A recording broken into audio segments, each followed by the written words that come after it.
Oke, ketemu lagi di channel ini ya.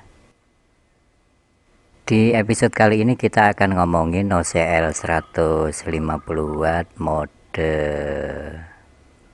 modifikasi.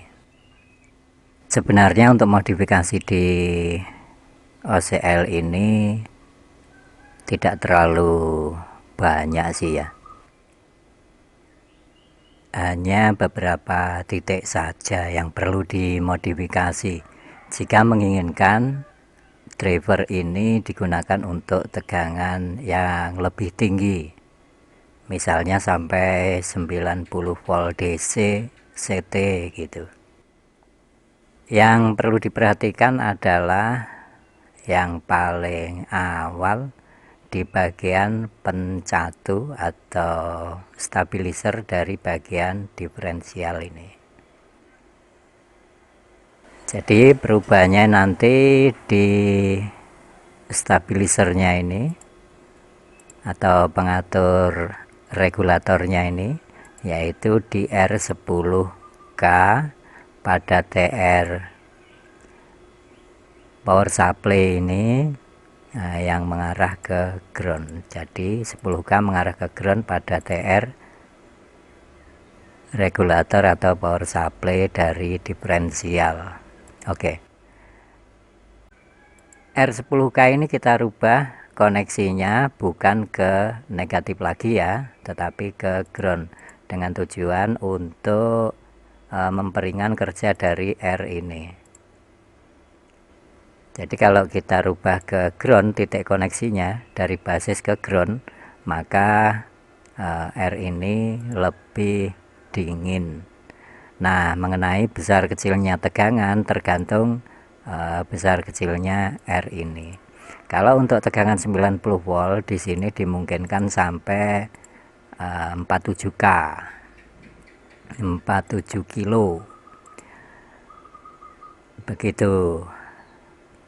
Nah, modif yang lain lagi adalah di bagian ini untuk pengaturan bias di sini. Jadi untuk biasnya, besar kecilnya bias tergantung dari besar kecilnya R ini di bagian driver ini ya. Juga tergantung banyaknya dioda ini. Semakin kecil dioda ini, maksudnya semakin sedikit dioda yang terpasang secara seri di sini, maka ampere di sini semakin tinggi, tegangan semakin kecil. Jadi salah satu cara untuk memperbesar bias diantaranya adalah menambahkan dioda ini, tambah satu lagi atau dua lagi, atau bisa juga begini ya, bisa juga ini dulu pernah saya terapkan, yaitu dengan cara menggunakan TR 945 kita bikin dioda. Nah begini, ini 945 atau berapalah, intinya TR kecil. Nah, anode katode. Jadi yang kolektor sama basis ini dikoneksikan, kemudian di sini disambung ke sini emitor 945 ini sebagai titik katode dihubungkan ke sini. Ini sama, ini berfungsi sebagai dioda kalau begini. Jadi kalau untuk memodifikasi di bagian biasnya ini, di bagian fase-nya ini, maka kita memperbesar ini, maka biasnya akan naik. Kalau ini kita perkecil, biasnya turun. Pun demikian dengan R yang di sini yang mengarah ke positif melalui R shunt 100 ohm ini. 100 ohm ini bisa kita turunkan sampai 22. Nah, satu lagi, kunci dari bermain amplifier itu ya di bagian diferensial. Maka kalau diferensialnya ini bagus, HFE nya sama, atau mendekati, selisihnya cuma 1, 2 gitu atau 10 gitu, masih nggak apa-apa. Tapi kalau selisihnya terlalu jauh, janganlah. Itulah makanya di power yang handal itu, untuk bagian diferensial ini bahkan dalam kemasan khusus. Contoh adalah TR A798, yang mana A798 ini adalah transistor dual transistor dikemas jadi satu. Ya, konstruksinya seperti ini jalurnya ya. Jadi emitor jadi satu, nah kolektor basis ini terpisah. Bentuk transistornya seperti ini. Nah, kalau misalnya di crash audio itu lebih ini lagi, lebih rumit lagi. Nah, ini dia. Untuk transistornya menggunakan tipe HN1CO1FU. Nah, ini TR-nya seperti IC, dikemas jadi IC. Jadi untuk TR-nya gini.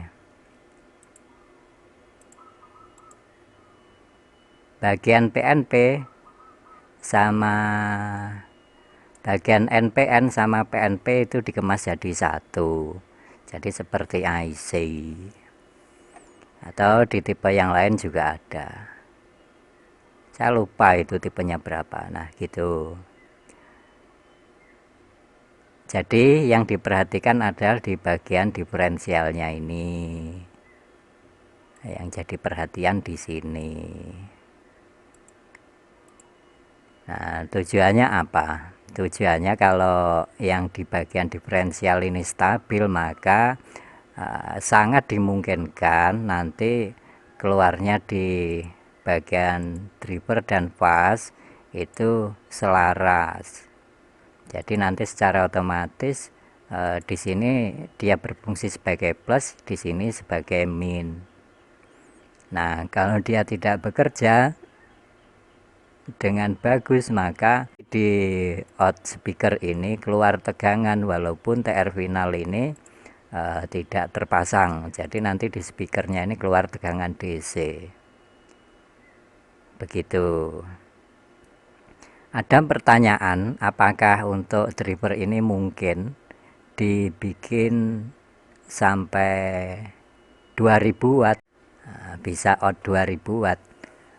Ada kemungkinan untuk itu, tapi sangat beresiko sekali. Maka ini perlu dirombak secara frontal. Begitu. Bisa-bisa saja kita tambahkan penguatan di depannya begini. Tapi kalau sistemnya seperti ini menurut saya sangat beresiko sekali.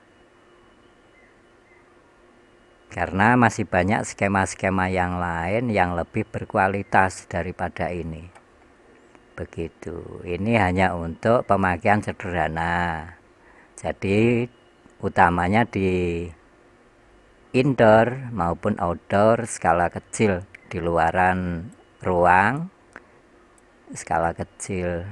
Jadi kalau kelas gang sempit gitu masih oke lah. Tapi kalau untuk kelas lapangan dari jarak jauh dikit gitu, ini seperti speaker rusak, seperti speaker sember gitu. Nah, kemarin kita ulas juga soal negatif feedback. Negatif feedback ini tujuannya untuk mengatur impedensi di keluaran. Jadi kalau kita pengen pure main di 2 ohm bisa saja kita mainkan di sini. Ini kita perkecil, ini sudah aman untuk 2 ohm. Misalnya ini 5K6 gitu. Nanti untuk main 2 ohm bisa ini.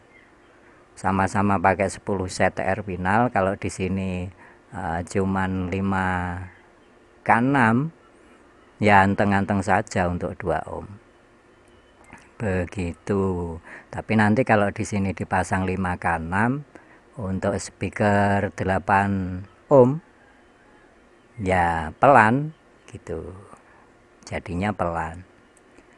Oke, R ini kita tiadakan di bagian ini, nanti lebih fleksibel pengaturannya.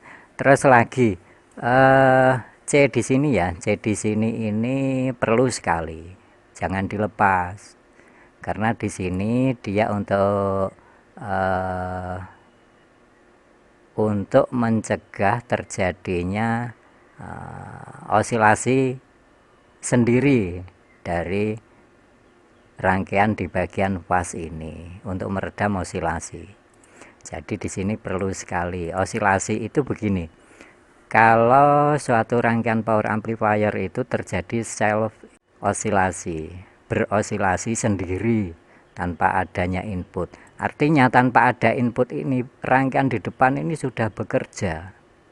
Jadi seolah-olah dia seperti sudah ada input besar gitu. Nah, self osilasi itu rata-rata di frekuensi tinggi. Itulah makanya kalau kita cek di bagian TR final ini, di basisnya kita sudah bagus, sudah seimbang atau mendekati, tetapi TR final langsung panas. Dengan bias kecil saja TR final langsung panas. Nah, itu salah satu tanda self osilasi, osilasi sendiri gitu.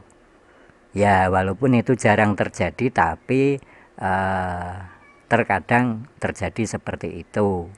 Nah, karena itu frekuensi tinggi, maka di kuping kita nggak kedengeran. Begitu. Maka untuk menanggulangi itu kita kasih kapasitor filter di antara in dan out suatu penguatan seperti ini, juga memasang R Zobel di bagian output begini. Ini dengan C ya, jadi R ini berfungsi. Nah, biasanya kalau yang frekuensi ini ya, untuk frekuensi tinggi itu kan rawan osilasi. Maka kalau di bagian output kita pasang rangkaian Zobel seperti ini, maka ini meminimalkan osilasi yang tidak diperlukan pada rangkaian ini. Nah, tandanya biasanya gini, di speaker itu treble-nya itu kacaunya ya tidak sempurna lah. Jadi seperti ada krek-kreknya, ada kresek-kreseknya itu. Nah, ketika output kita pegang tangan, kok bersih. Nah, kalau kondisi power sampean seperti itu, ketika bagian output ini kita pegang tangan bersih, tapi ketika kita lepas seperti ada suara mencuit lembut gitu, maka di bagian output ini kita pasang rangkaian seperti ini. Dua komponen ini sudah cukup. Tidak harus 10 ohm, 5 watt. Jadi di bagian ini tidak harus 10 ohm 5 watt, dan 104 ini bisa aja cuman 22 nano, dan ini bisa juga cuman sekitar 2,2 ohm begitu. Jadi di sini tidak mengikat, suka-suka aja lah. Untuk di sini kita keluar dari teori dikit nggak apa-apa. Yang penting sirkuit ini aman. Terus lagi untuk bagian ini, ya walaupun karakter OCL 150 itu kurang gesit di nada-nada tingginya, tetapi kawan-kawan masih banyak yang suka ini karena lebih gampang dirakit dan komponennya sedikit. Nah, kalau kita boleh jujur, ya ini lebih sederhana lah dibandingkan dengan sirkuit di IC 741. Begitu. Nah, kalau kawan-kawan menginginkan ini untuk sistem TEF ya, jadi kita kuatkan lagi, kita tambah lagi satu tingkat, maka konfigurasi seperti ini di titik ini ya, di titik ini. Nah, masing-masing emitor TIP 3055 dan TIP 2955 ini bisa langsung diumpankan ke basis dari TR finalnya. Nah, Di sini harus terukur berapa? Jika ini digunakan sebagai tab, maka di sini pun harus keluar 0,35 atau maksimalnya 0,5. Begitu. Nah, jika di sini keluar 0,35 di bagian tabnya ini, maka di basisnya bagian tab ini harus keluar 2 kali dari outputnya. Maka di sini harus keluar setidaknya di sini adalah 0,7. Nah, ini contoh aja ya. Maka di sini harus keluar 0,7. Gitu. Kalau di sini keluarnya 1 volt, maka di sini keluarnya dimungkinkan adalah setengah volt gitu. Nah, kalau kita tambah lagi bagaimana? Nah, di sini kan sudah keluar 0,35. Nah, ini kalau kita tambah lagi 1 penguatan, maka keluar dari penguatan itu adalah separuh dari ini. Nah, selain mengatur besar kecilnya di sini, besar kecilnya voltase di sini, nanti juga bisa diimbangi dengan mengatur R di sini. Pada SOCL 150 itu di sini 68 ohm, 100 ohm di sini. Begitu. Nah, kalau pada OCL 150 modifan SOCL itu di sini kan 15K.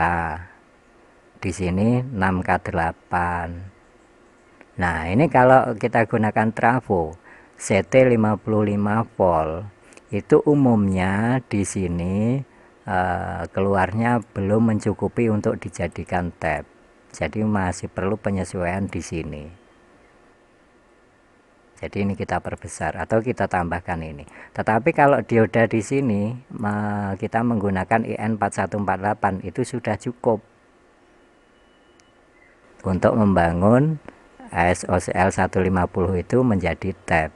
Kalau di sini menggunakan dioda 3 biji 4002 atau 4007, 4004 dan lain-lain yang setipe, maka belum mencukupi untuk jadi tab.